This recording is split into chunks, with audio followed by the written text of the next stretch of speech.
Este programa es presentado por Transformadores Eléctricos Sanremo.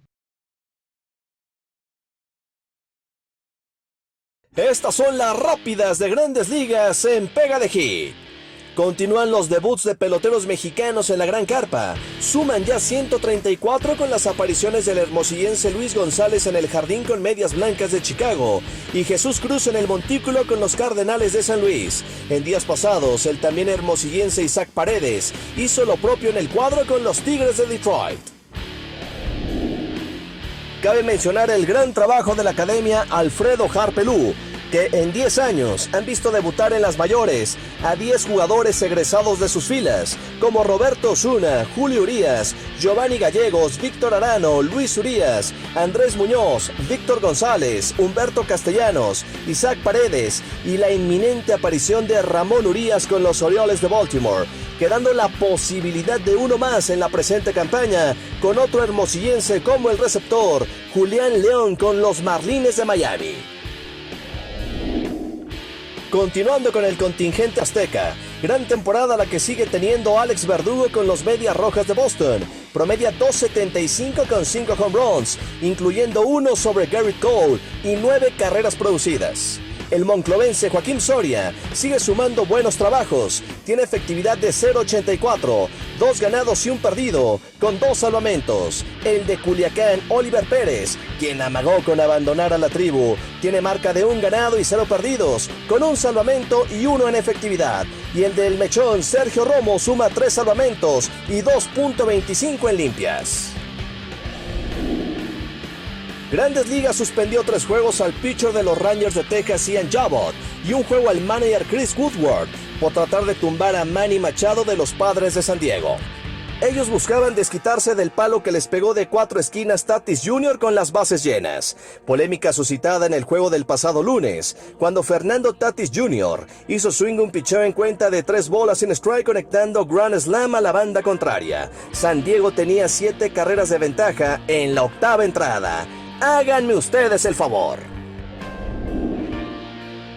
Así están las posiciones. Los Yankees continúan en la cima del este de la Americana, pese a las lesiones de Stanton, George y LeMahieu, aunque ya les pisan los talones las peligrosísimas Rayas de Tampa. Los demás, simplemente para acompañar.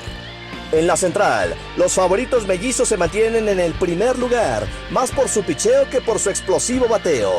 Los indios, atrás, a 1 juego y medio con 4 victorias consecutivas. En el oeste, los Atléticos en el primer lugar, pero cuidado con los odiados Astros de Houston que suman 6 victorias consecutivas y ya están a 2 juegos y medio de distancia. En el este de la Nacional, los Bravos de Atlanta son líderes y a 1 juego está el espejismo de los Marlines y la inconsistencia de los demás. En la Central, los poderosos Cachorros de Chicago no van a soltar la primera posición y tienen buena ventaja sobre Cerveceros y Cardenales. Y en el oeste, los Dodgers ya pusieron orden con el mejor récord de las Grandes Ligas, aplacando a Colorado, Arizona y San Diego. ¡Arrancamos!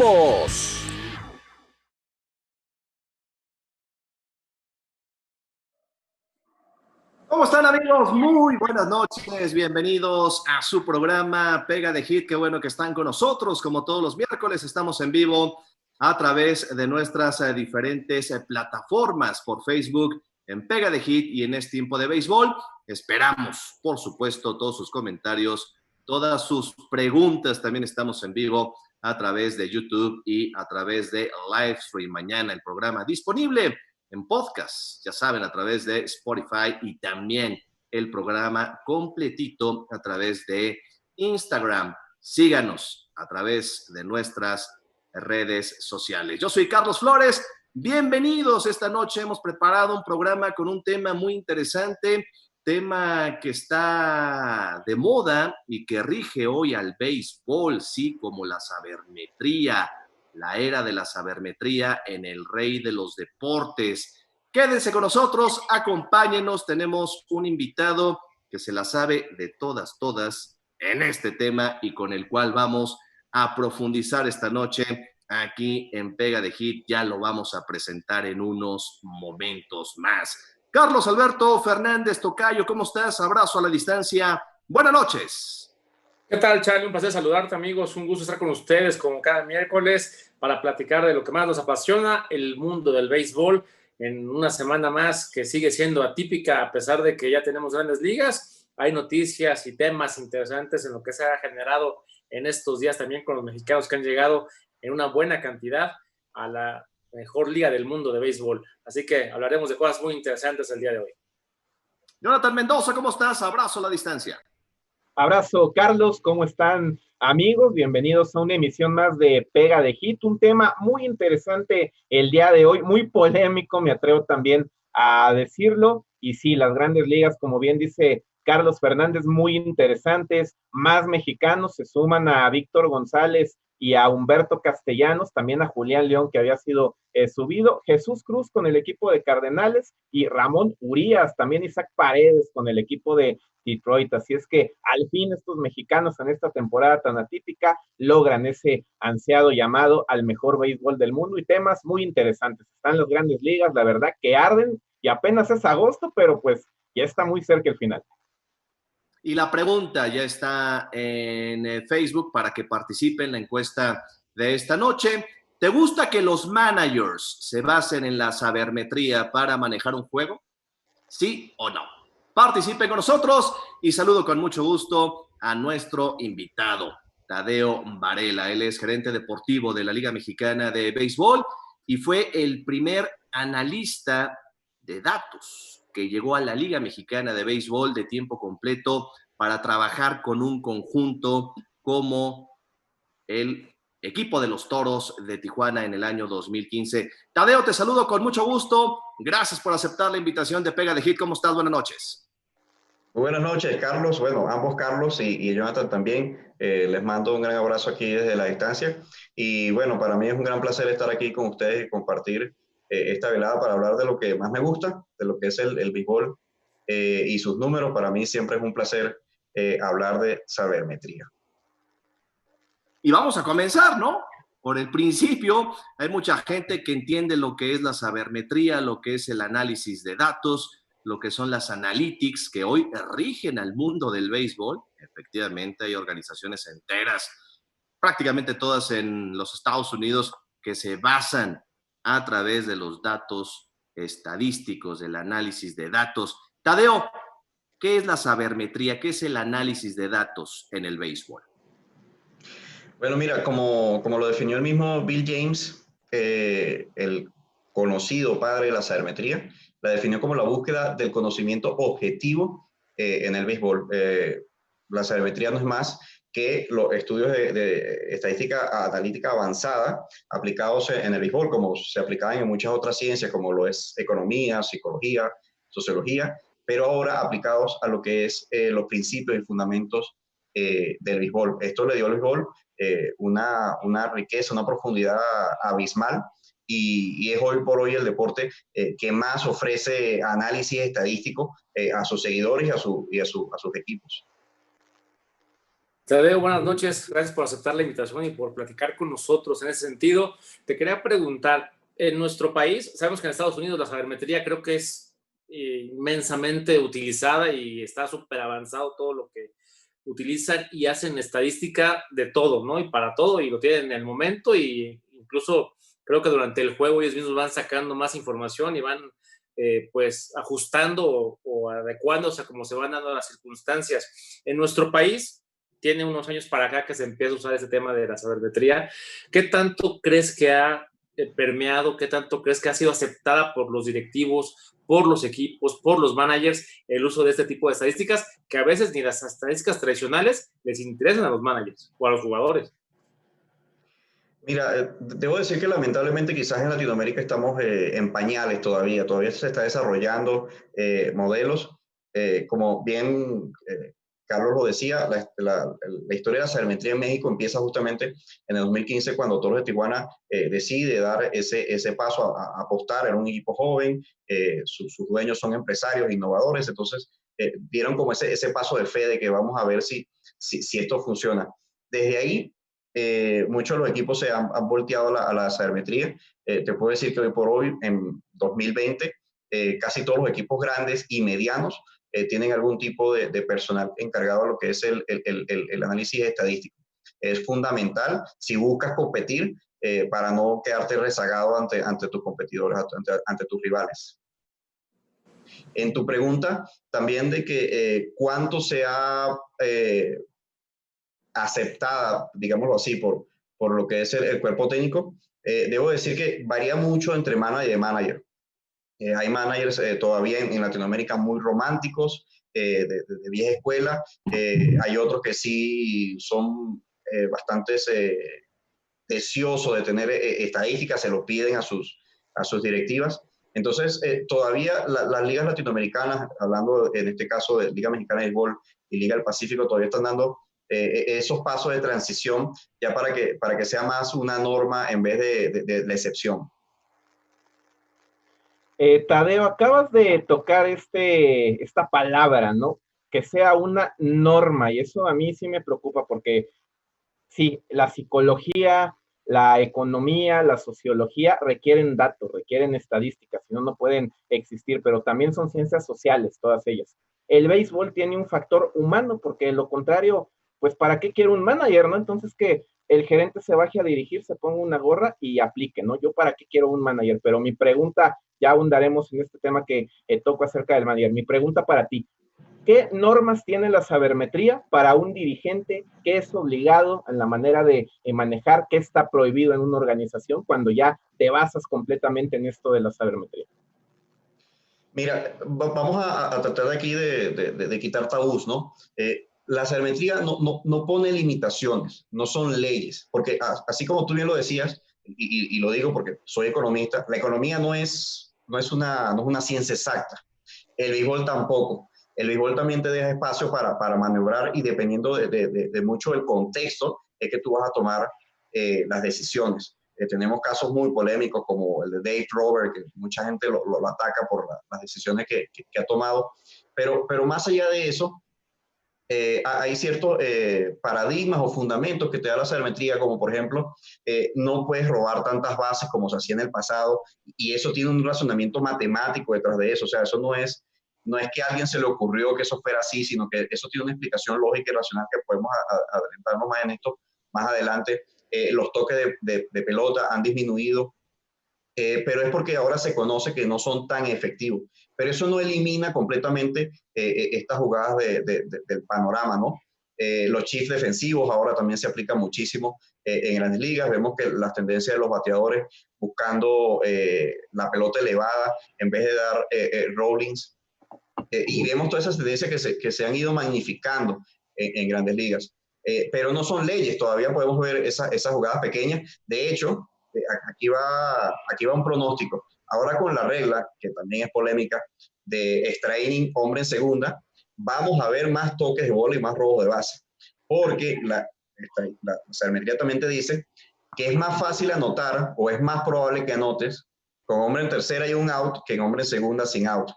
Entonces vamos a ver ahora un resurgimiento en extra inning de esas jugadas.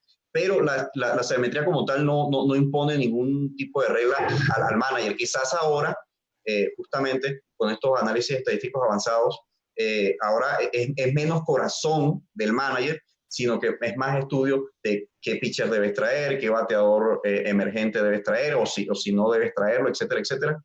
Pero todavía hay se puede decir, campo de trabajo para los managers y el cuerpo técnico.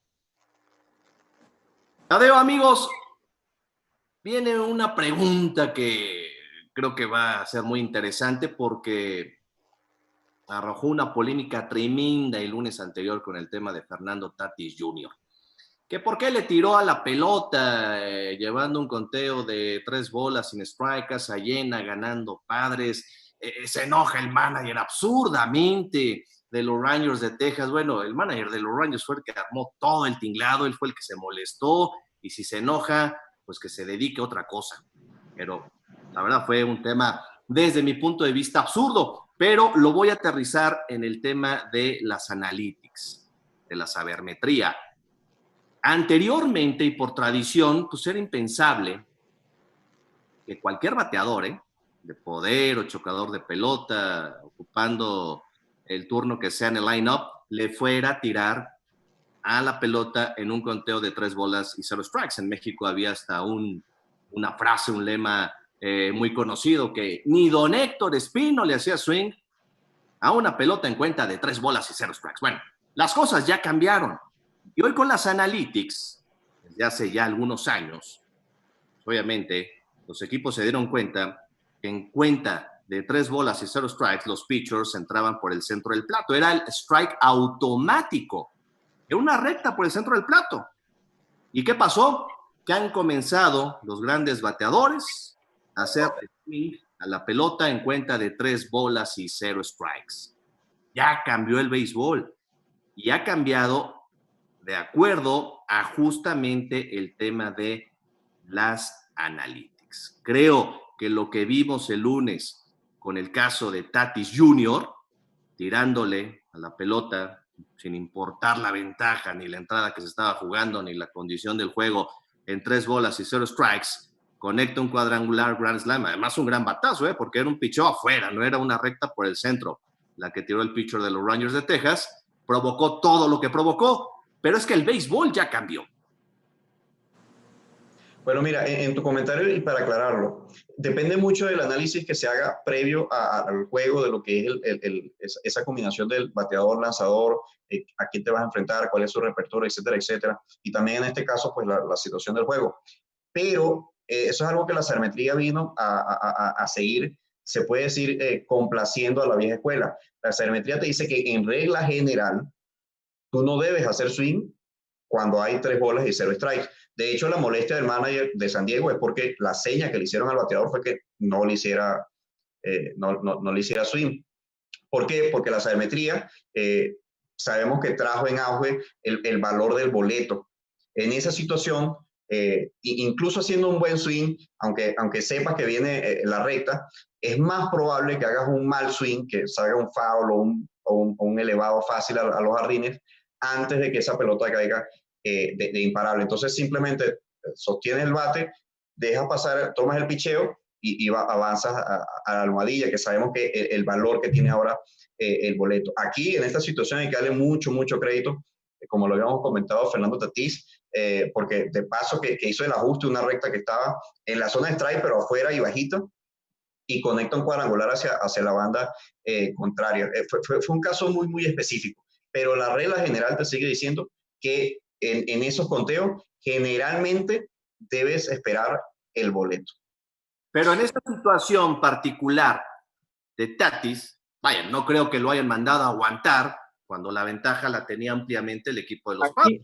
Aquí hay un tema. Si la pelota, ¿no? ¿Qué opinan? Bueno, eso fue lo que dijo el manager de San Diego. Supuestamente el manager de San Diego el manager lo mandó a aguantar y Tatis no vio la señal y él hizo el swing por su propia voluntad, así que de albedrío. Aquí, si me permiten, hay un tema, y he escuchado diversas opiniones. Ayer yo miraba un juego de los Mets. 7 carreras, octava entrada. Permíteme, ayer yo miraba un juego de los Mets, y Michael Conforto, un jardinero de los Mets, le cuestionaron su opinión. Es un pelotero que está jugando actualmente en Grandes Ligas, y él decía, yo al respecto, sea mi rival o mi compañero, yo no tengo ningún problema, porque la pelota está volando más, se están haciendo más rallies, ha sido una temporada en donde se ha bateado, y yo a lo largo de mi corta carrera o larga carrera he mirado ventajas que hemos revertido o perdido en las últimas entradas, y si un compañero mío o un rival da un cuadrangular para aumentar una ventaja, yo lo tomo, yo no tengo ningún problema. Al analizar esto, Keith Hernández, Ron Darling, que fueron peloteros de los Mets que están como comentaristas, el narrador Gary Cohen les decía, a ver, ¿por qué no se va a hacer swing en 3 y nada? Keith Hernández decía, ¿por qué no? Porque es un juego abierto, porque ya va avanzado y es una regla del béisbol. Y Ron Darling, que fue el lanzador, le decía, estoy de acuerdo, pero los muchachos que están allá abajo actualmente están ahí para jugar. El béisbol ha cambiado y tiene que aceptarse. Aquí lo que yo voy es que me da mucha pena que un pelotero por un cuadrangular, un pelotero de la talla de Fernando Tatis, que es el caballo de las Grandes Ligas en este momento, no solo de los Padres, tenga que estar pidiendo perdón por haber conectado un cuadrangular. Eso a mí me parece de verdad de mucha pena, y sobre todo de su manager, una que no haya mantenido eso en secreto, decirle, a ver muchachos, si el juego iba más apretado, en fin, debes aprender esto, a lo mejor en un juego apretado, en no hacer swing, en un juego abierto, de tampoco, pero quedarse callado, quedarse en el vestidor, no exhibir al pelotero y unirse a lo que piensa Chris Woodward, que creo que Woodward debe de hablar con sus pitchers para que mejoren su rendimiento, no desviar la atención hablando de esta situación de Fernando Tatis. Eso, en mi opinión. Y además, Coincido. yo creo, perdón, Tadeo, una vez iba a comentar, yo creo que Tatis, al igual que cualquier bateador, en estos momentos, en esta temporada que es tan corta y tan especial, pues van por sus números, ellos tienen que buscar su porcentaje de carreras producidas, todo ese tipo de cosas. Por eso cobra. Exactamente, esa parte también es importante, o sea, si no quieren que batee, pues que pasen los 3 lanzamientos sin que haya un bateador, ¿no? O estando en 0-2, pues que tampoco le pasen un strike para que no descanten el tercero, ¿no? Sí, justamente coincido con ambos. Iba a decir que coincido con Jonathan, que es insólito lo que pasó en el terreno, es insólito la reacción de ambos managers, es insólito después las disculpas de Fernando Tatís. Y coincido contigo también, Carlos. Fernando Tatís está empezando su carrera. Ahorita es que sus números cuentan muchísimo, porque en base a los números que está dejando ahorita, es que en 3 años va a pelear el arbitraje y en 3 años más va a pelear el contrato de agente libre, que ya mucha gente proyecta que va a ser astronómico. Yo sí he visto, muchos, sobre todo cañoneros, jonroneros, sluggers, ya hacerle swing a los picheos en cuenta de 3 bolas y 0 strikes.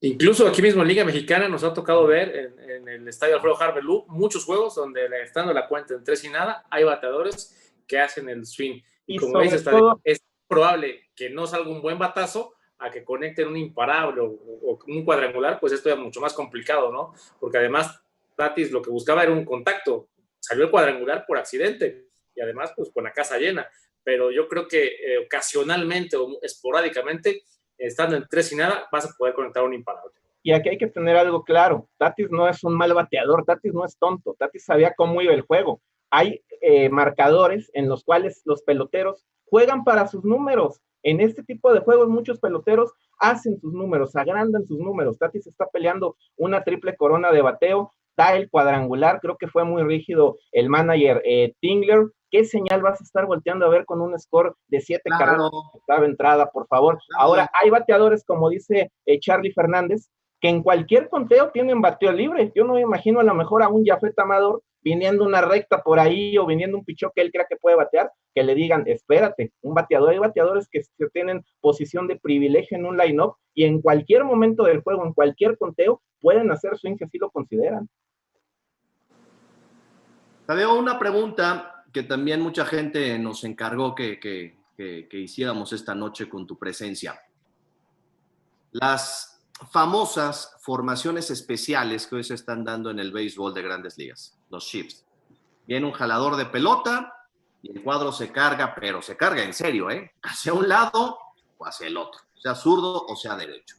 Un ejemplo, está bateando un jalador de pelota zurdo, entonces el segunda base se coloca en lo corto del jardín derecho, el short funge como segunda y el tercera como short, y hay un espacio enorme por el lado de la tercera base, de la antesala. Y mucha gente se cuestiona, ¿por qué el pitcher con ese tipo de formación le tira afuera al bateador con el riesgo de que empuje la pelota a la banda contraria donde justamente no hay nadie? Esa es una muy trillada, ¿no? Pregunta. Y la otra, ¿por qué si están viendo que hay un hueco enorme no tocan la pelota y se envasan con la mano en la cintura? ¿A qué obedece este tipo de situaciones que se están dando en el béisbol hoy día, este tipo de formaciones, sobre todo con bateadores muy específicos, con el tema de la sabermetría, con el tema de las analytics? Bueno, voy a contestar la segunda pregunta primero. Actualmente en el béisbol ya se tiene un mayor conocimiento de cómo afecta cada evento al juego, a su desarrollo. Cómo afecta un doble, un triple, un cuadrangular, cuál es el valor de un elevado, de un rodado, etcétera, etcétera. Entonces, actualmente ya por regla general, y de hecho esto es un tema que me gustaría tocar más adelante, los bateadores todos están buscando contactos elevados, es decir, si lo ves como por ángulos, es del cielo hacia arriba, es decir, tiene que salir la pelota de línea o elevada, porque se sabe cuál es el slogan promedio y el promedio de bateo promedio, valga la redundancia, de los elevados respecto a los rollings y respecto también a los toques de pelota. Entonces, el mayor valor viene cuando tú puedes conectar un extra base, y el extra base viene generalmente cuando tú conectas un elevado.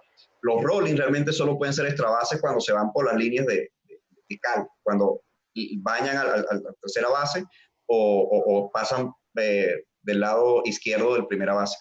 Entonces, los bateadores están buscando es el extra base, cuadrangular, etcétera, etcétera. Por eso es que vemos un aumento en los números de extra bases y cuadrangulares, un decrecimiento en lo que son los sencillos. Por eso es que los bateadores, aunque puedan hacerlo, no les están enseñando a tocar la pelota o a batear hacia la banda contraria, sino que están buscando el poder, jalar la pelota. Y para contestar la otra pregunta, eso también depende muchísimo de lo que es el análisis en el momento del lanzador y el bateador. A veces tú tienes el análisis del bateador en turno y determinas que ese lanzamiento él no lo va a poder batear hacia la banda contraria, o hacia la banda contraria tiene muy poco poder. Entonces ahí ya empieza. Y en otros escenarios simplemente que el pitcher se equivoca o no tiene el comando suficiente para ponerla donde quiere.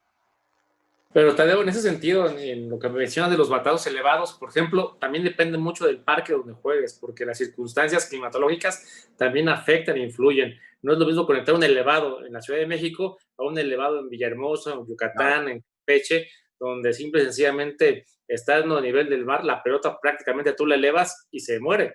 Hay batazos que serían cuadrangulares en cualquier otro parque y no en esas plazas. ¿Quieres, Tadeo, ahora que Carlos está tocando el tema, que proyectemos la tabla del Par Factor? Perfecto, pónganla. Para que la gente pueda verla, ¿sí?, en pantalla, y vas explicando de qué trata este tema, que es muy interesante. Así que, Abel, que estás en los controles técnicos, en el streaming, en la producción, si nos apoyas con esta tabla, por favor. Adelante, Tadeo. Ok, si la están viendo en este momento, bueno, primero, esto es una tabla inédita. Muy pocas personas han podido ver estas estadísticas, y no es porque sean secretos, sino porque realmente no tienen mucha difusión, así que siéntanse afortunados de ser uno de los pocos programas que tienen estos números desplegados. Esta tabla es de lo que se conoce como Par Factor, en español es el factor parque, para la LMB en el 2019, que es el análisis de cómo afecta cada estadio lo que es el desempeño de juego. Sabemos que en el béisbol es uno de los deportes donde más el escenario donde se está jugando afecta más el juego. Sabemos en Grandes Ligas, está el caso del escenario del Coors Field, que es el estadio donde más vuela la pelota por su altura. Bueno, el Coors Field está a una altura de 1.600 metros sobre el nivel del mar, casi una milla. De hecho, Denver se llama la ciudad de la altura de la milla. Y realmente en México tenemos mucho más estadios a mucha más altura que el Coors Field. Entonces realmente en México afecta muchísimo más los estadios a lo que es el desempeño del juego. Aquí, si ven la tabla, vemos que el estadio donde más se anotan carreras, para resumir, los 5 estadios donde más se anotan carreras son Durango, Aguascalientes, México, Oaxaca, Puebla, y también podemos incluir ahí a León, que es justamente los estadios que están en la región central del país, que son justamente los estadios que están en las zonas más elevadas. Ese par factor, cuando ahí se dice 28% en Durango, eso se lee como que en Durango se anotan 28% más carreras que en el resto o en el promedio de la liga. Los estadios donde menos se anotan carreras son justamente los estadios de la península, como mencionaban, Quintana Roo, Yucatán, Tabasco y Campeche. Son los estadios donde más o menos vuela la pelota. Lo interesante de todo esto es que cada estadio tiene un efecto diferente en lo que es el juego. Por ejemplo, podemos ver que Durango aumenta muchísimo lo que son las carreras, pero no es a través de los cuadrangulares, porque el par factor del cuadrangular está en 1%. En Durango, es como el curve field, y lo que aumenta realmente es el promedio de bateo a través de los hits y de los dobles, donde tiene un aumento de 17 y 30% respectivamente. Un estadio como Aguascalientes, que también aumenta la ofensiva, no lo hace tanto a través de los hits y de los dobles, sino a través de lo que son los cuadrangulares. La pelota de cuadrangular donde más vuela es en Aguascalientes. Sí, Eso indiscutible. nos queda claro, ¿verdad, Charlie? Bueno, al respecto de esta situación que se comentaba de la formación defensiva, ahí sí estoy muy de acuerdo con la sabermetría. Creo que hay que tratar de neutralizar un bateador a como dé lugar actualmente en las ligas mayores. No hay muchos que les ha generado un tanto de enojo de decir por qué me juegan así, pero aquí es sin llorar. Es béisbol de ligas mayores y creo que el pitcher lo agradece. ¿Qué pitcher va a estar en desacuerdo de que a un gran bateador zurdo le cargues el cuadro y salgan 3 rolas a la segunda bien conectadas? Creo que ninguno. Tadeo, este sistema de la sabermetría, Oakland lo implementó, bueno, fue lo más hablado en las grandes ligas con éxito en temporada regular. Eso sí, tenía 3 pitchers que tenían nivel de Cy Young, me parece, todos, pero tenía peloteros muy tosudos que negociaban turnos al bat muy importantes, a pesar de no ser estelares. Pero en Liga Mexicana llega con Tijuana de manera más profesional esto, pero Tijuana yo veía que tenía un gran equipo, un trabuco. ¿Tú este sistema lo ves más ad hoc para equipos que no tienen tantos peloteros estelares o para equipos, cómo aplicarlo en un equipo que tiene puro caballón, en pocas palabras? No, mira, siempre hay margen de utilizarlo. Primero, hay una forma de armar el equipo pensando en sabermetría. Como tú bien lo mencionabas, Oakland lo utilizó. Pareciera que, o hiciera parecer que Toros de Tijuana no la necesitaba, pero cuando tú estudias los números, las estadísticas de Toros de Tijuana ese año, realmente te das cuenta que ese equipo administraba muy bien los principios de Moneyball a la perfección. De hecho, te doy varios ejemplos. Toros de Tijuana, ese año que fue campeón 2017, fue líder en boletos recibidos colectivamente. Ese año, con ese line-up, a pesar de que eran estrellas, ninguno de los bateadores de Toros de Tijuana quedó entre el top 10 de mayores promedios al bate. Pero sí, de los 5 bateadores que más recibieron bases por bola ese año, 3 eran de Toros de Tijuana. Entonces, realmente el equipo sí fue acumulando las piezas en base a envasarlo y el batazo largo. Y esa fue la combinación que le dio a Toros de Tijuana el dominio, al menos en la ofensiva. Ahora, la segunda parte. Ahora la sabermetría se ha basado mucho en lo que son el análisis de los enfrentamientos, y eso es completamente válido en equipos chicos, medianos o grandes. Un equipo como Sultanes de Monterrey o Toros de Tijuana o Leones de Yucatán tiene que estudiar muy bien a sus rivales, a sus bateadores rivales, especialmente en series de playoff, saber qué están lanzando, en qué conteo, etcétera, etcétera. Eso se hace a través antes se hacía con el escauteo de avanzada, ahora eso ha evolucionado, y aparte del escauteo de avanzada también necesitas el análisis estadístico para saber las tendencias de los bateadores, hacia qué bandas se inclinan, en qué conteos hacen más swing, si son pacientes en el plato, etcétera, etcétera. Y con eso es que tú vas armando la estrategia del día a día. Entonces, la sabermetría ahora se divide como, por decirlo así, en 2 ramas.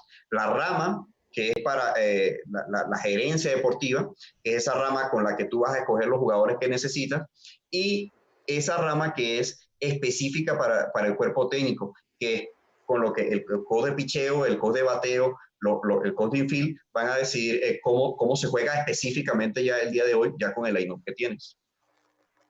Amigos, vamos a hacer un paréntesis para enseñarles esta maravilla de juego de mesa de béisbol. Ahí se aprecia. Se llama Triple Play, y gracias a nuestros amigos de Triple Play va a aparecer toda la información en pantalla en unos momentos más por enviarnos este juego especial para la casa de Pega de Hit. Es un juego maravilloso, perfectamente diseñado, perfectamente hecho como se ve en pantalla. Trae su tablero, que lo voy a mostrar también. Muy bonito, muy beisbolero, muy bien hecho. Información en pantalla para que contacten a nuestros amigos de Triple Play. Es un juego divertidísimo de trivias beisboleras. Están las las fichas, con las trivias y poner a prueba el conocimiento acerca del rey de los deportes, de todo el béisbol en general. Es una maravilla para esta época de pandemia, donde todavía debemos de seguir cuidándonos y de seguir en casa, para jugar en familia. Si somos amantes del béisbol y tenemos la fortuna de estar en un seno familiar beisbolero, pues esta es la mejor opción. Gracias a nuestros amigos de Triple Play por enviarnos este juego maravilloso. Ya lo estamos jugando, ya lo estamos probando. Vale muchísimo la pena. Contáctenlos en verdad para que prueben lo divertido que es tenerlo en sus manos y pongan a prueba, por supuesto, sus conocimientos beisboleros. Triple Play, gracias por estar con nosotros aquí en Pega de Hit. Una maravilla de juego, 100% construido, hecho por manos mexicanas. Bien, continuamos con el tema. Antes de hacerle la siguiente pregunta a Tadeo, Charlie, hay participación del público. Así es, la gente que le agradecemos que se comunique como cada miércoles con nosotros. Silvia Barrera, ya de tradición, siempre acompañándonos, al igual que Mario López Hernández, Jorge García Plata. Por cierto, Jorge manda saludos desde Catepec, Estado de México. Dice que es un tema muy interesante y de gran actualidad. Ricardo López también manda saludos a todo el panel y le pregunta a Tadeo, bueno, te leo la pregunta y después la respondes o seguimos con mensajes, o sea, me dicen qué hacemos. Me pregunta, ¿qué tanto afecta en el tipo de sabermetría el que se juegue en pasto natural o artificial? Bueno, eso afecta también lo que es el factor parque, y eso también se estudia. Sabemos que cuando el pasto es artificial, generalmente la pelota bota más. Entonces, a veces los rolling pueden prolongarse un poquito más. Todo eso se estudia y eso lo tomas en cuenta a la hora de armar el line-up, porque generalmente cuando tienes un estadio de grama artificial, necesitas una mejor defensiva. Eso es lo que te da el edge, o sea, la diferencia respecto a tus rivales. También nos escribe Ricardo Bravo, nuestro amigo de la Federación Mexicana de Béisbol. Dice que es un tema muy interesante y atractivo, que se debe de hablar más de este tema en diferentes medios. Muchas gracias. Y está viendo también la transmisión Oscar Mora, el bad boy de los Diablos Rojos, que manda un saludo. Un abrazo, Oscarín. Sigan participando, amigos, y sigan haciendo, por supuesto, las preguntas. Le mando un abrazo a Oscar. Abrazo.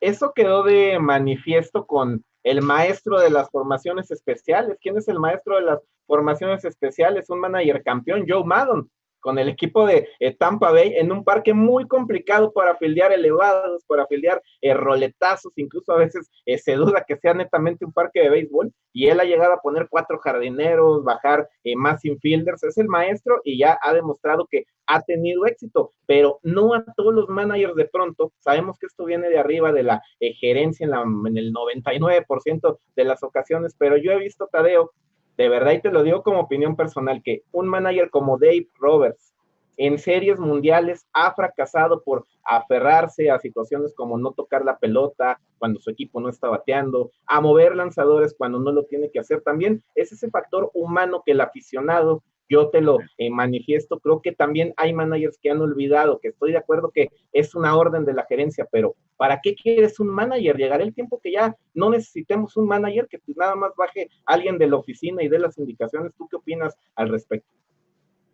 Mira, yo sigo opinando que hay mucho margen para el cuerpo técnico, para el manager de tomar sus decisiones. Como tú bien lo dices, ahora los equipos de Grandes Ligas se especializan en buscar gente que entienda esa sabermetría cuando están, se puede decir, de reclutas en el puesto. Le hacen exámenes para ver si entienden los temas de sabermetría. Y el que sepa más, pues es el que escogen ahora managers que estén de acuerdo con la filosofía de las gerencias. El caso de Dave Roberts, te digo, es muy, muy polémico, pero los análisis que se hacen ahorita en Grandes Ligas son muy, muy avanzados. Entonces, más allá de saber si realmente se equivocó en un plate spoon, o sea, en la diferencia de mano del lanzador, o si estaba lesionado ese lanzador, muchas veces los análisis que hacen las gerencias es incluso de qué tipo de picheo lanzan. Entonces, traes un lanzador en base a que con este lanzamiento vas a dominar a este bateador, y a veces simplemente no funciona. Dave Roberts, después de perder 2 series mundiales consecutivas, los Dodgers llegaron y le dieron una extensión de contrato de 4 años. El presidente de operaciones de los Dodgers es Andrew Friedman, que justamente viene de Tampa Bay. Entonces es una persona que está muy orientada también a lo de estadísticas. Ellos habrán analizado internamente de por qué fallaron en esas situaciones y habrán llegado a las conclusiones que hicieron que recontrataran a Dave Roberts. A veces pasan cosas en el dugout, pasan cosas en el clubhouse, y lo digo por experiencia, que a veces no trascienden a la prensa. Entonces, sí, aparentemente a primera vista Dave Roberts se equivocó en algunos movimientos, pero los Dodgers decidieron dejarlo por alguna razón, un equipo que pudiera costear a cualquier manager que quisiera. Tadeo, hablábamos hace un rato de que está cambiando el béisbol y que ahora con la nueva regla del corredor en segunda base en los juegos de extra innings, vamos a ver más toques de bola. El primer fin de semana de la temporada hubo 4 juegos por ahí iniciales de extra innings. Solamente un manager mandó a tocar la bola y ganó el juego. Los otros 3 no tocaban la esférica. 2 de ellos perdieron y uno ganó el juego con un batazo aprovechando un imparable, ¿no? Pero yo creo que lo que he visto es lo contrario. Las bases por bolas, los toques de bola prácticamente están en peligros de extinción y en temporada regular ni qué se diga, ¿no? Hemos visto que gradualmente, como lo mencionas, año con año ha disminuido la cantidad de toques de bola porque se dice que prefieren no regalar un out y negociar un pasaporte, ¿no? Sí, completamente. Y te digo, eso corresponde a los análisis actuales que dicen que, bueno, si te envasas y conectas extra bases, pues eres más valioso a tu equipo. Ese out. Y mira, eso es un tema muy interesante, que incluso yo preparé una tabla de lo que es la expectativa de carrera, que si quieres la tocamos ahorita más adelante, que explica justamente de una vez. ¿Cómo? De una vez, para que Abel haga el favor de ponerla en pantalla. Ok, perfecto. Si quieren la van poniendo y tocamos ese tema un poquito más a profundidad. Por cierto, Tadeo, te mandan saludos desde Tijuana. Mario Escobedo dice que es muy buen programa. Muchas gracias. Adelante con la gráfica, Abel. Venga, Tadeo. Ok, esta es una de las tablas que también muy poca gente ha visto. Esta es para Liga Mexicana en 2019 y es lo que te dice la expectativa de carrera en cada uno de los estados del juego. Vamos a explicarlo brevemente. Sabemos que el béisbol es un deporte que se juega por decirlo así, por escenarios. Están los 3 outs y están las situaciones en las que pueden estar las almohadillas. En total son 3 outs, obviamente, ya lo sabemos, y en las almohadillas pueden haber 8 situaciones. Pueden estar las bases vacías, puede haber hombre en primera, puede haber hombre en segunda, hombre en tercera, hombre en primera y segunda, primera y tercera, segunda, tercera y las bases llenas. Son 8 situaciones. Cuando tú multiplicas 8 por los 3 outs, te da 24. Eso quiere decir que todo juego de béisbol siempre está en uno de estos 24 estados. Ahora, ¿de dónde sale esta tabla? Esta tabla viene justamente de la recopilación digital que ahora se hace del juego de béisbol. Hace 50 años no teníamos a disposición esta estadística, pero a partir de que los Game Day, justamente el box score de cada juego, ahora es digitalizado, ahora todo eso fue a base de datos, y tú puedes calcular con algoritmos cuántas carreras en promedio tú vas a anotar desde una situación hasta el final de la entrada. Entonces, obviamente, estos son números promedios, es lo que tú esperas anotar en cada situación. Si vemos la tabla, por ejemplo, si hay un corredor en primera sin outs, la expectativa es que tú anotes 1.188 carreras. Esto para la Liga Mexicana 2019. Si hay un corredor en segunda si hay un corredor en segunda y un out, la expectativa de anotar es de 0.846. Es decir, estamos viendo que la expectativa bajó. Es más probable anotar carreras con hombre en primera sin out que con hombre en segunda con un out. Es decir, el toque de bola te disminuye las probabilidades de que aumente, de que anotes carreras. Eso es algo contraintuitivo, pero es el análisis que se desprende de analizar los números. Y esto es igual para grandes ligas, para la Liga de Japón, para la Liga Mexicana, la Liga del Pacífico. O sea, cuando tú haces el análisis en todas las ligas, siempre te da lo mismo. Es más probable. ¿Por qué? Porque la base es menos valiosa que el out. Tú no quieres regalar el out. Regalar el out es lo que menos quieres si estás buscando anotar más carreras. Entonces, lamentablemente por esto es que se ha disminuido la cantidad de toques de pelota y también lamentablemente de los robos de base. Por eso ya no se toca la bola. Exactamente.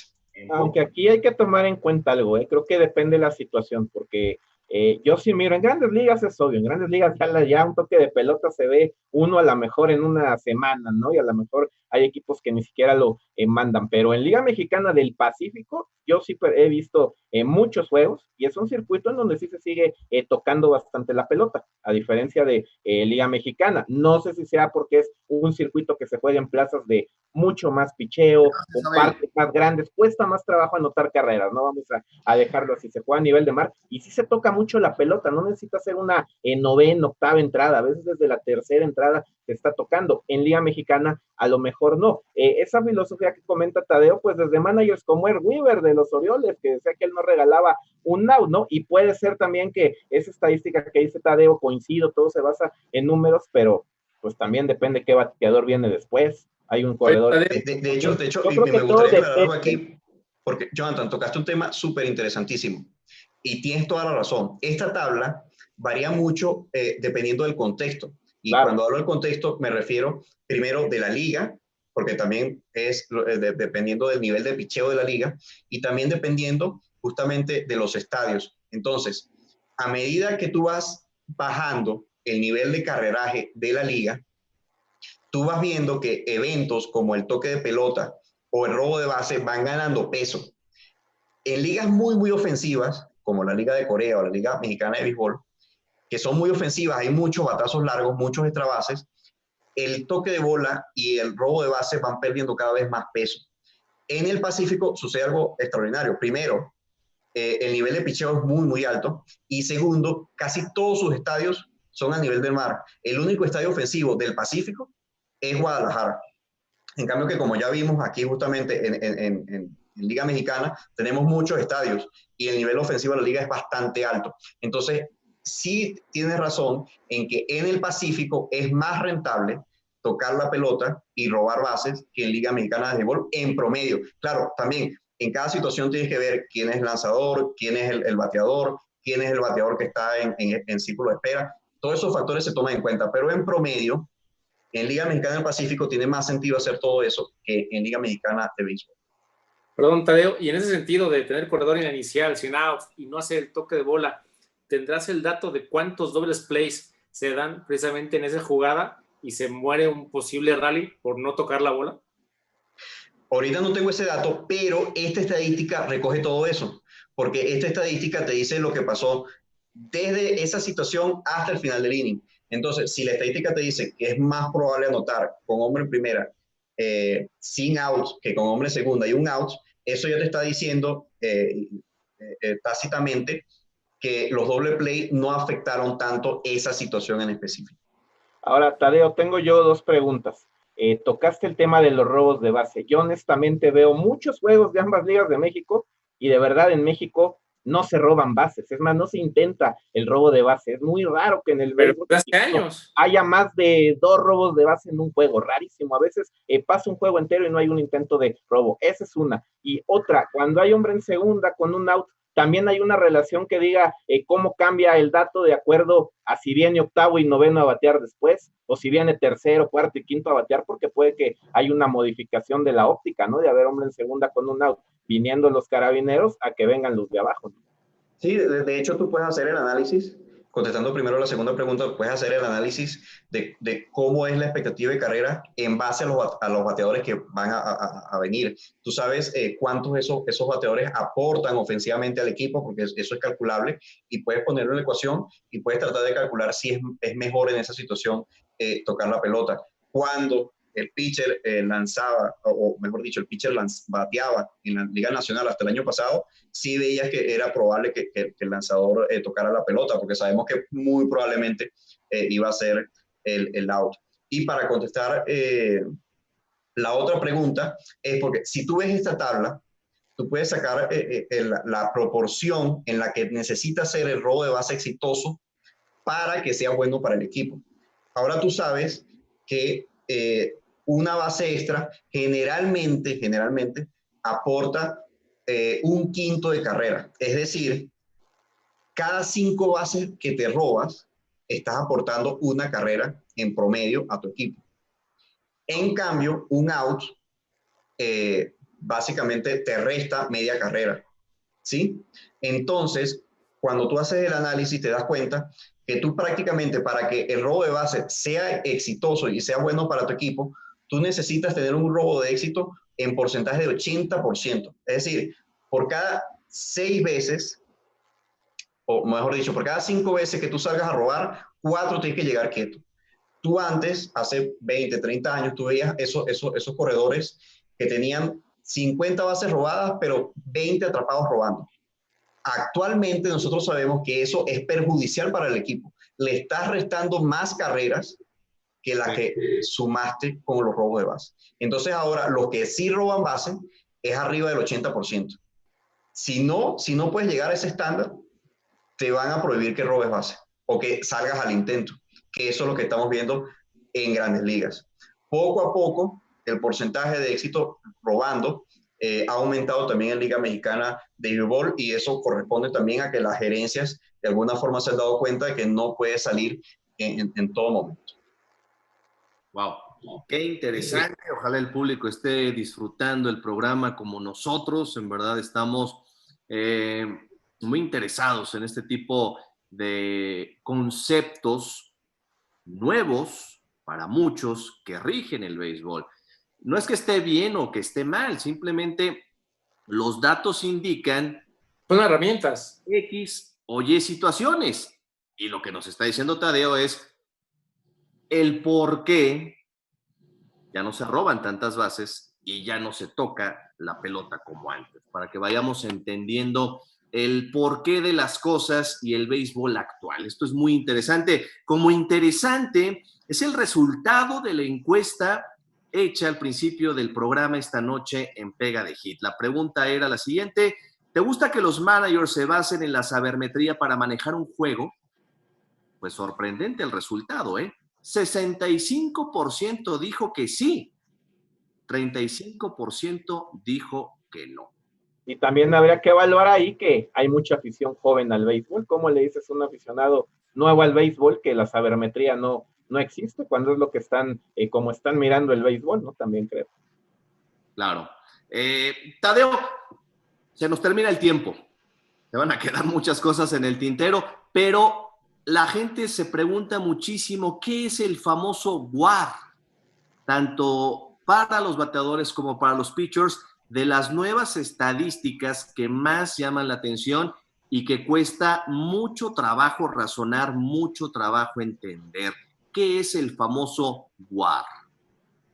Sí, mira, realmente es que el WAR tiene una fórmula muy compleja. Realmente es muy pocas las personas que realmente tengan el conocimiento para armar todo ese algoritmo completo.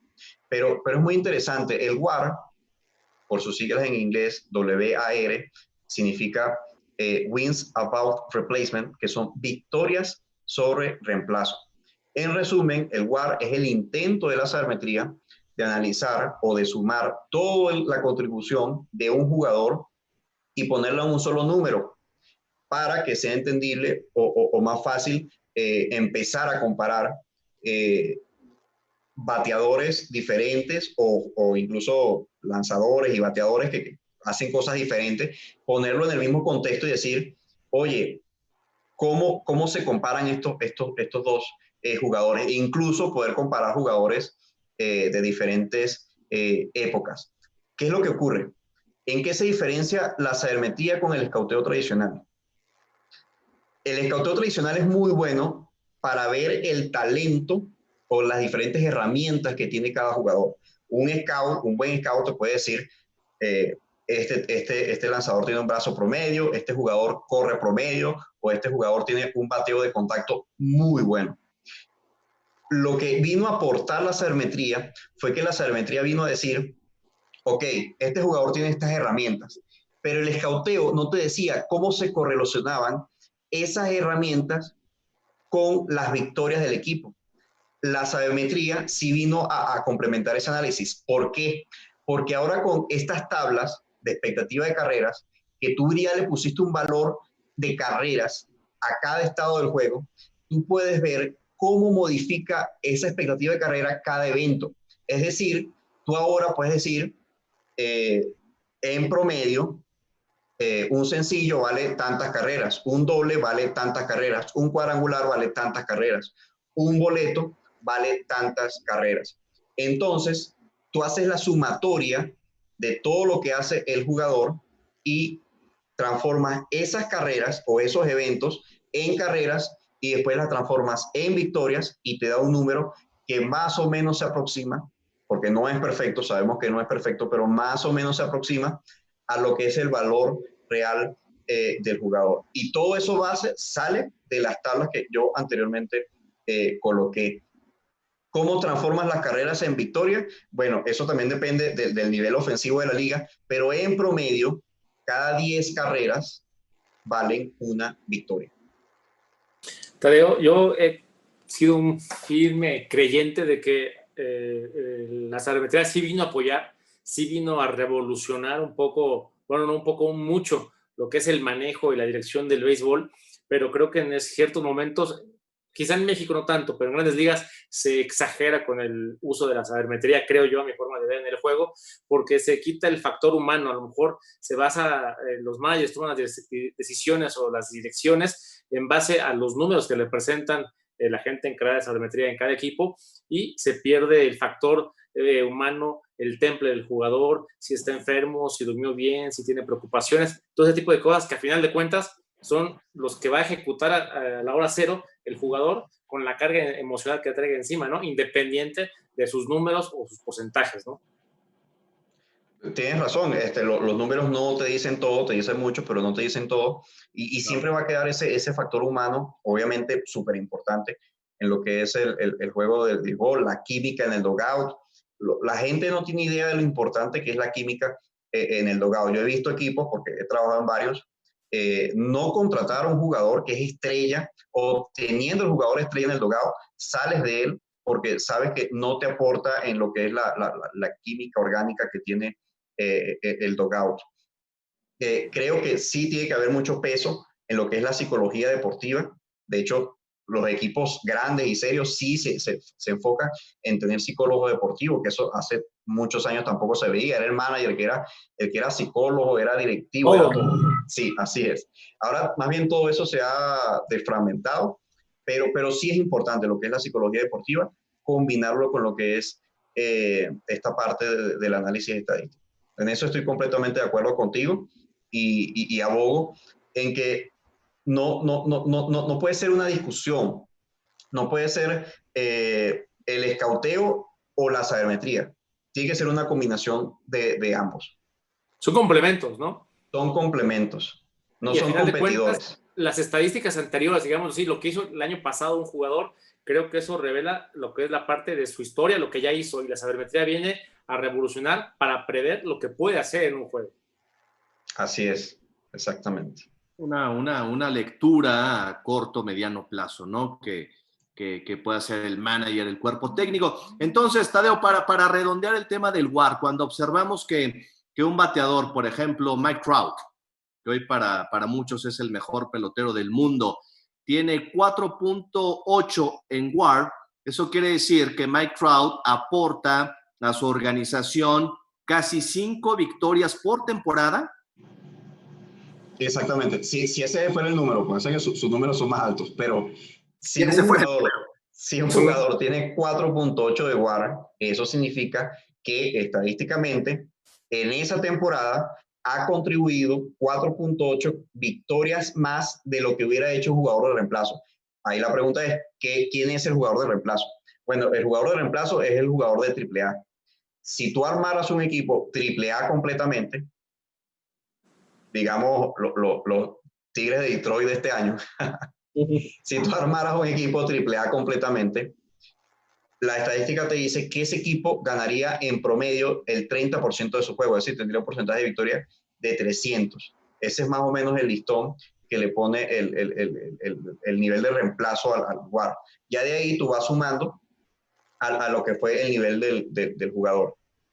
Entonces siempre el WAR es una comparación del jugador con lo que hipotéticamente haría el jugador de reemplazo. En este caso con el equipo sucursal AAA, que es la sucursal más inmediata, ¿no? A una organización de Grandes Ligas. Y en el tema del picheo, ¿la lectura es igual? La lectura es exactamente igual, así es.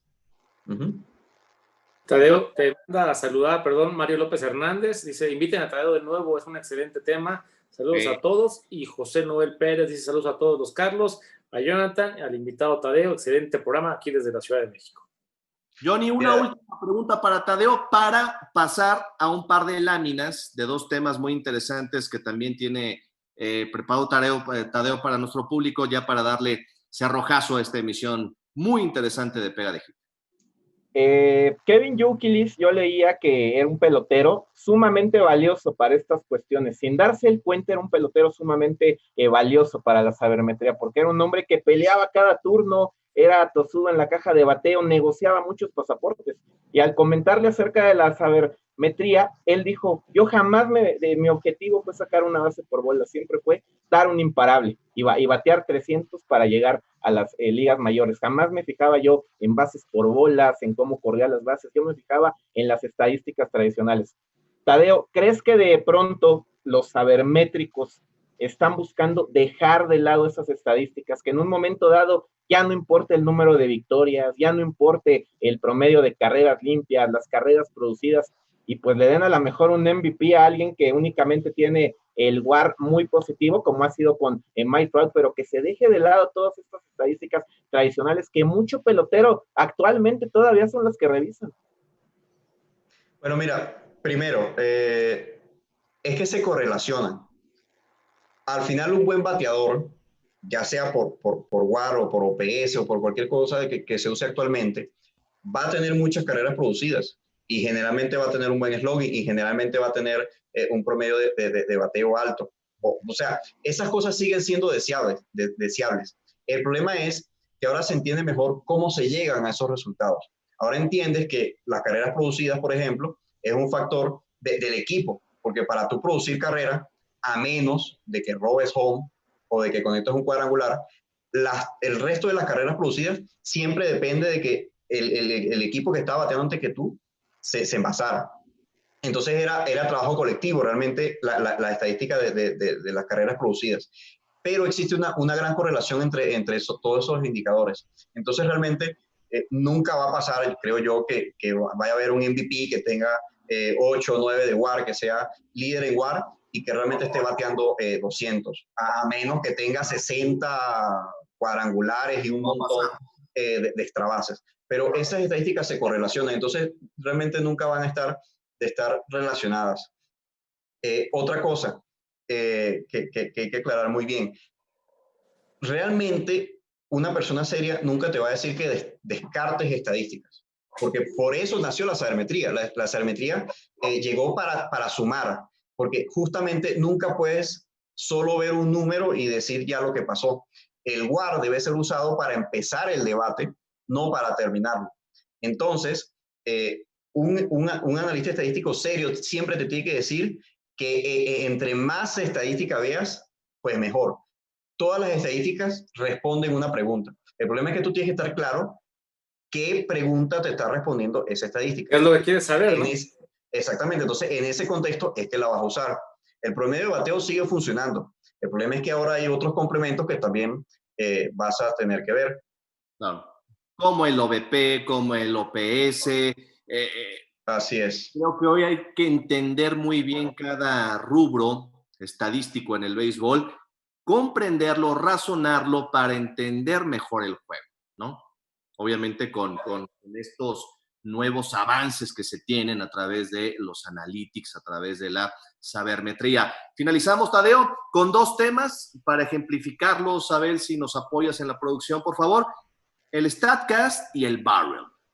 ¿Empezamos con el StatCast? Sí, por favor. Adelante, Abel.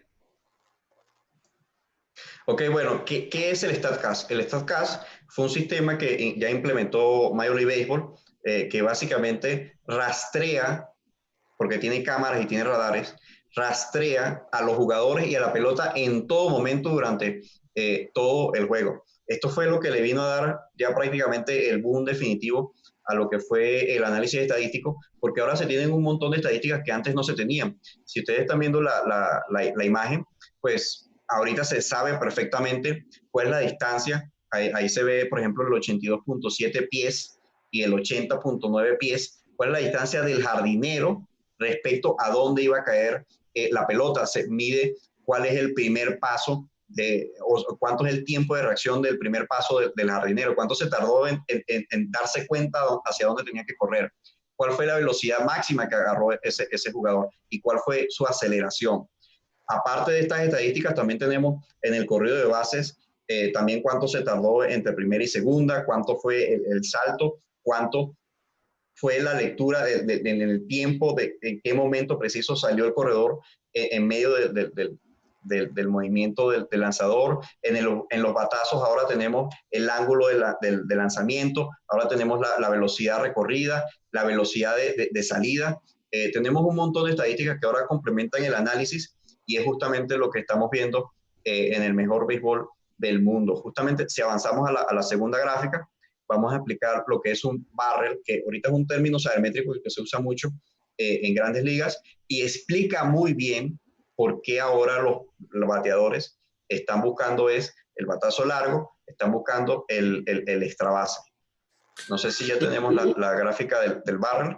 Incluso, Tadeo, la mecánica de batear ha cambiado. Antes el swing era hacia abajo como un hachazo y ahora el swing es hacia arriba buscando esos elevados que tú mencionas. Y ese Así es.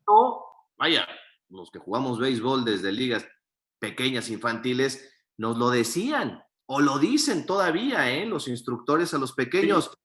No cuchares la pelota, no hagas el swing hacia arriba, tira líneas, saca rolas, haz el swing hacia abajo. Pues esto ya cambió, señores. ¿Por qué, Tadeo? Con lo que estamos viendo en pantalla. Y lo que decía... Como ustedes lo dicen, ahora todo el mundo trata de tener el swing de Ken Griffey Jr. Exacto. O de Barry Bonds. Bueno, aquí lo estamos viendo justamente. ¿Qué es un barrel? Un barrel es un batazo que sale del bate al menos a 98 millas por hora. Eso es básicamente de los lanzamientos más rápidos de Grandes Ligas, pero ahora se mide también en lo que es el batazo. Y tiene que estar un ángulo entre 26 y 30 grados. Tomando en cero, el cero sería el horizontal perfecto, es decir, que saliera en línea recta. Hacia arriba ya empiezan los ángulos a subir, entonces 26 más o menos sería de aquí hasta acá más o menos, de 26 a 30. ¿Qué es un barrel? Cuando tú bateas una pelota a más de 98 millas por hora, entre esos ángulos, esas pelotas tienen un promedio de bateo en promedio, valga la redundancia, de 500 y un slugging en promedio de 1500. Es decir, esos batazos van a hacer mucho daño al contrario. Entonces, son esos batazos los que están buscando ahora los bateadores de Grandes Ligas. Entonces, ese ahora es el estándar de excelencia en Grandes Ligas. Tienes que buscar ese batazo. Si estás buscando el rolling, si estás buscando otra cosa, realmente estás perdiendo tu potencial, porque ahora vemos que o prácticamente todos los jugadores en Grandes Ligas realmente tienen condiciones atléticas extraordinarias. Entonces, cuando se combinan esos dos factores, la pelota va a salir volando. Muchas gracias, Abel.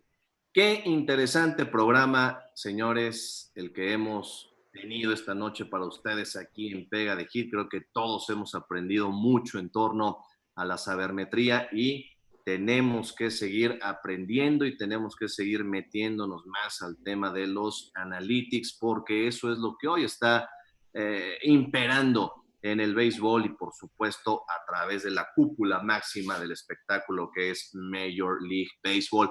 Conclusiones de este gran programa. Charlie Fernández. Así es, gracias Charlie. Pues yo creo, Tadeo, que fue una charla muy interesante en donde creo que la mayoría de la gente que nos está haciendo el favor de vernos ha entendido un poco mejor un tema que creo que llegó para quedarse y que todavía falta mucho camino por recorrer, por entender y por aplicar de la sabermetría en el béisbol. Y creo que nuestro país, como tú lo mencionabas al principio de la charla, está en pañales, pero creo que poco a poco empieza a dar primeros pasos y seguramente en poco tiempo veremos ya mucho más avances de la aplicación real de la sabermetría en nuestro país. Jonathan.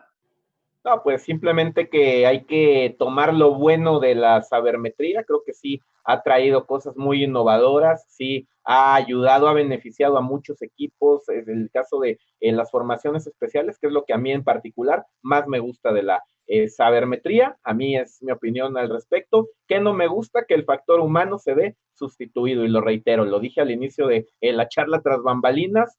Ya va a llegar el momento en el que simplemente va a haber un cuerpo de coacheo y a lo mejor no se va a necesitar un manager que haya jugado al nivel de grandes ligas. Va a bajar alguien de la oficina, se va a uniformar y así va a poder manejar un equipo, porque a como vamos, eso puede darse. Pero lo demás creo que es bueno, hay que tomarlo porque el béisbol también se va actualizando y si no, te vas quedando como dirigente, pero siempre conservando, utilizando la herramienta, pero conservando el factor humano, que es el corazón que tiene un manager, la experiencia de haber jugado al nivel de grandes ligas o del béisbol que se trate, y su cerebro para manejar y distinguir en qué situación quedarse con eso y en qué situación variarle, porque es una serie mundial, porque es una final, en fin, con eso me quedo.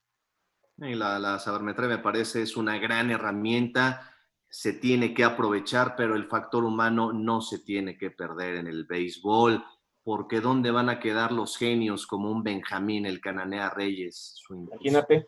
Mágica para dirigir un juego de béisbol, para tomar decisiones, para sacar el as bajo la manga en el momento donde nadie lo esperaba. En fin, esas cosas maravillosas de los grandes estrategas de la pelota creo que jamás se deben de perder. Y claro, utilizar las herramientas que hoy, gracias a la tecnología, se tienen con el tema de la sabermetría. Gracias, amigos, por habernos acompañado. Tadeo, un placer enorme que hayas estado con nosotros y te acartelamos para una próxima ocasión.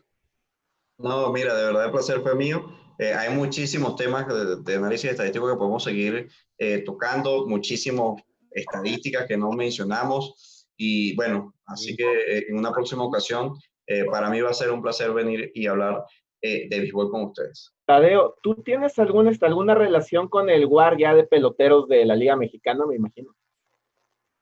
Mira, el WAR, buena pregunta. El WAR completo en Latinoamérica todavía no se tiene, no hay ninguna página que lo despliegue. ¿Por qué? Porque para tú tener un WAR serio, específicamente en la parte de lo que es el análisis estadístico de la defensa, en Estados Unidos se tienen los sistemas de video, que de ahí es que sale la numeración exacta con lo que es la defensiva. Si tú tratas de hacer un análisis defensivo con estadísticas tradicionales, o sea, asistencia, errores, etcétera, etcétera, te van a salir números que realmente no se correlacionan bien con lo que es el verdadero aporte del jugador. Por eso, en Latinoamérica, hasta que no se tenga una liga con un sistema de video completo y universal, no se va a poder tener un WAR serio y formado. Ahorita lo que tú puedes sacar en Latinoamérica es la correlación, si puedes sacarla, de lo que es el aporte ofensivo del jugador, el aporte en el corrido de bases, y en el picheo sí lo puedes hacer prácticamente completo. Pero hasta que no tengas esa parte de video, la defensa de los jugadores, como vimos justamente en la gráfica ahorita, se hace un poquito más abstracta y eso no favorece el análisis. Por eso es que no has visto el WAR estandarizado en Latinoamérica. Y por eso los equipos de México hacia abajo, hablando de América, se tendrán que modernizar sí o sí e invertir en el tema de la tecnología, comenzar a invertir en el tema de la tecnología para tener a la mano este tipo de información y aplicarla, por supuesto. Eso va a llegar tarde o temprano. Yo proyecto que quizás en 10 años ya las ligas invernales y también Liga Mexicana de Béisbol tendrán que tener ya estos sistemas de video en todos los estadios. pero ojalá se llegue a ese punto y bueno, estaremos aquí para presenciarlo. Charlie, Johnny, Tadeo, gracias. Fuerte abrazo, amigos. No se vayan. A continuación, Abrazo. un reportaje del Dodger Stadium, cortesía de Transformadores Eléctricos Sanremo. Ya lo saben, Transformadores Eléctricos Sanremo tienen para ustedes venta, renta, reparación y servicio a cualquier tipo de transformador en toda la República Mexicana. Son los mejores en calidad, precio y servicio. Transformadores Eléctricos Sanremo es patrocinador oficial de Pega de Hit. Gracias, buenas noches. Hasta el próximo miércoles. Pásenla muy bien.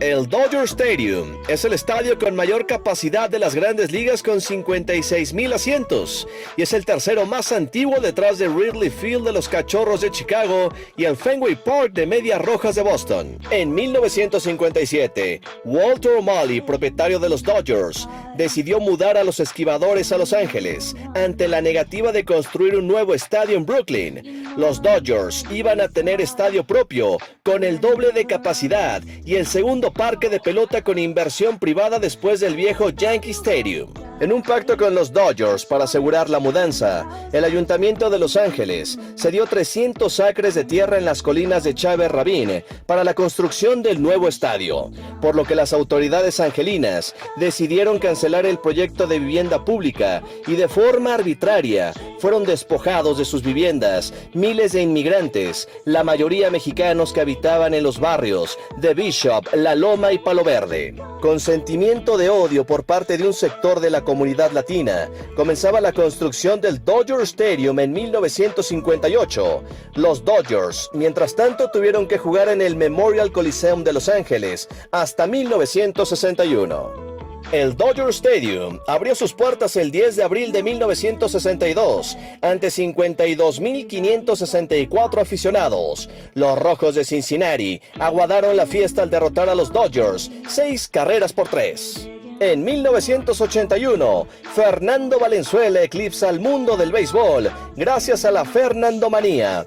Miles de fanáticos volvieron a los estadios después del estallido de la huelga y cientos de latinos se reconciliaron con los Dodgers, volviendo al lugar donde juraron jamás irían, el Dodger Stadium. Esa es una de las grandes aportaciones de Fernando Valenzuela para el béisbol, haber sido todo un fenómeno sociocultural para el público latino. Dodger Stadium ha sido testigo de 10 series mundiales, en las cuales los Dodgers se han coronado en 1963, 1965, 1981 y 1988. Recibió los Juegos Olímpicos de Los Ángeles en 1984, siendo el béisbol deporte de exhibición. Japón ganó el oro derrotando a los Estados Unidos, que se quedaron con la medalla de plata.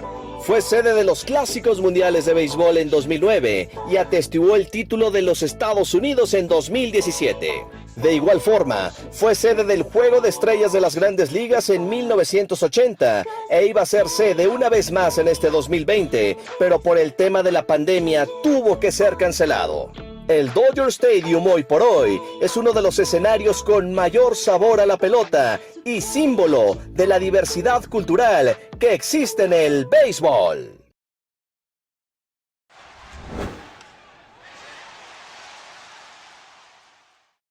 Este programa fue presentado por Transformadores Eléctricos Sanremo.